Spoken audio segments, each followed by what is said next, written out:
केंद्रीय मंत्री सुभाष महरिया कांग्रेस का दामन छोड़कर एक बार फिर से अपने मूल परिवार में लौट आए हैं। महरिया ने बीजेपी प्रदेश अध्यक्ष सीपी जोशी के साथ ही अरुण सिंह, राजेंद्र राठौर, सतीश पूनिया, प्रेम सिंह बाजौर और वासुदेव देवनानी समेत कार्यकर्ताओं की मौजूदगी में पार्टी की सदस्यता ली। महरिया ने कहा कि वे जनसेवक हैं और इसी रूप में उन्होंने काम किया है। महरिया को पार्टी में लाने में कथित रूप से प्रेम सिंह बाजौर की भूमिका भी बताई जा रही है। जी मीडिया से बातचीत में बाजौर ने कहा है कि महरिया के पास सामान है, इसलिए वो शेखावटी के राजनीति में डटे हुए हैं। हमारे साथ हैं सुभाष महरिया, उनसे बात करते हैं। सुभाष जी, आपको बीजेपी का नेता कहूँ, कांग्रेस का पूर्व नेता कहूँ, पूर्व केंद्रीय मंत्री कहें, किस भूमिका में आप लोगों के बीच जाना चाहेंगे? जनता का सेवक और कार्यकर्ताओं का भाई। लेकिन जनता का सेवक तो आपने 2014 का इलेक्शन में भी बनने की कोशिश की थी, निर्दलीय चुनाव लड़ करके, लेकिन पार्टी से हट करके आपको लगा कि पार्टी से हट करके व्यक्ति का अस्तित्व ही नहीं है? देखो भाई, ऐसा है, समय परिस्थितियों के हिसाब से चुनाव होते हैं। और एक मिनट, बाजौर साहब से भी बात कर लें, क्योंकि बाजौर साहब कह रहे हैं कि उनको लगता है कि उनको भी पार्टी छोड़नी पड़ेगी तभी मीडिया कवरेज मिलेगी। बाजौर साहब, आप कुछ कहना चाह रहे हैं? मेरी बात सुनो, आप बार बार ये क्वेश्चन कर रहे हो। मोदी जी जब नहीं आए थे, अटल बिहारी वाजपेयी जी प्रधानमंत्री बने थे, उस जमाने में बीजेपी का कौन सा ग्राफ था देश में? फिर भी सुभाष जी महरिया ने कांग्रेस अध्यक्ष को हराया, किसान नेता डॉक्टर हरि सिंह जी उनको हराया, नारायण सिंह जी कांग्रेस अध्यक्ष राजस्थान के, उनको हराया उस जमाने में। तो इसका मतलब समान तो पब्लिक तो साथ है ही। बलराम जाखड़ को हराया, सॉरी भूल गया।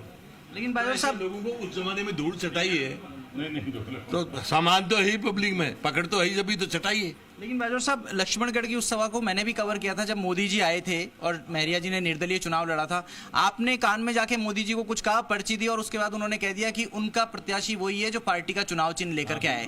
ऐसा माना गया कि सुभाष महरिया चुनाव लड़ रहे थे, तो आपने उनको जानकारी दी और उसके बाद ही कहा गया। हाँ, बिल्कुल सही बात है। तो क्या दिक्कत है उसमें? पार्टी का काम करते थे, आपको काम करा अभी टाइम में, को काम करा इसमें क्या है? नहीं तो फिर जब इनका आधार था तो फिर तब क्यों नहीं जीते?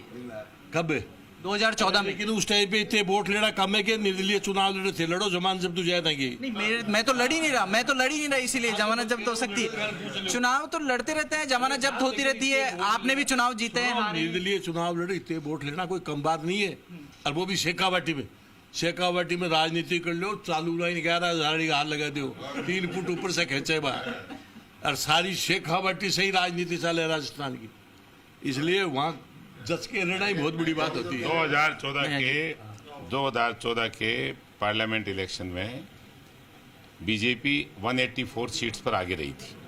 सिर्फ 16 सीट ऐसी थी जहां बीजेपी से अलावा कोई आगे रहा, और मैं निर्दलीय के रूप में भी विधानसभा क्षेत्र लक्ष्मणगढ़ से नंबर 1 पर रहा था। लेकिन लक्ष्मणगढ़ चुनाव, विधानसभा चुनाव हारने के बाद में ऐसा क्या हुआ कि आपको निर्दलीय चुनाव लड़ना पड़ा? अरे यार, कैसा लड़ना पड़ा हुआ, तो लोगों ने कह दिया लड़ लिया, हम ज्यादा सोचते कम है। अब की बार फिर से क्या लक्ष्मणगढ़ विधानसभा चुनाव पर नजर रहेगी आपकी? पार्टी का काम है, जहां कार्यकर्ता के नाते मुझे काम दिया जाएगा वहां काम होगा। नहीं, लेकिन पीसीसी चीफ गोविंद सिंह डोटासरा के समर्थक इस बात को लेकर ये कह रहे हैं कि वो कंफर्टेबल होंगे अगर आप सामने आते हैं उनके। आप देखो भाई, ये चीजें जो है भविष्य के गर्भ में छुपी हुई हैं, सामने आ जाएंगी। आप कह रहे हो कि आपने खड़गे साहब को पत्र लिखा, कांग्रेस की नीतियों से आपका मोह भंग हो गया, लेकिन कांग्रेस महंगाई राहत कैंप के जरिए लोगों के बीच जा रही है, सस्ता सिलेंडर दे रही है। आपका जो चुनाव चिन्ह था सिलेंडर का, हो सकता है कांग्रेस भी इसी प्रयास में रहे कि सिलेंडर को आगे लेकर। अधिकारी ज्यादा और जनता कम मिलती है। कहां पर? जहां कैंप में जाते हैं। नहीं, लेकिन कैंप को तो फिर लोग बागों का रेस्पॉन्स मिल रहा है, गारंटी कार्ड बन रहे हैं, तो क्या ये हकीकत नहीं है? क्या ये चीज जो हकीकत है वो 6 महीने बाद सामने आएगी। सुभाष महरिया ये कह रहे हैं कि हकीकत 6 महीने बाद सामने आएगी, लेकिन इस सच्चाई को समझने में उन्हें भी 4.5 साल का वक्त लग गया और अब बीजेपी में शामिल हो चुके हैं। कैमरा पर्सन संजय कुमरे के साथ शशि मोहन, जी मीडिया, जयपुर।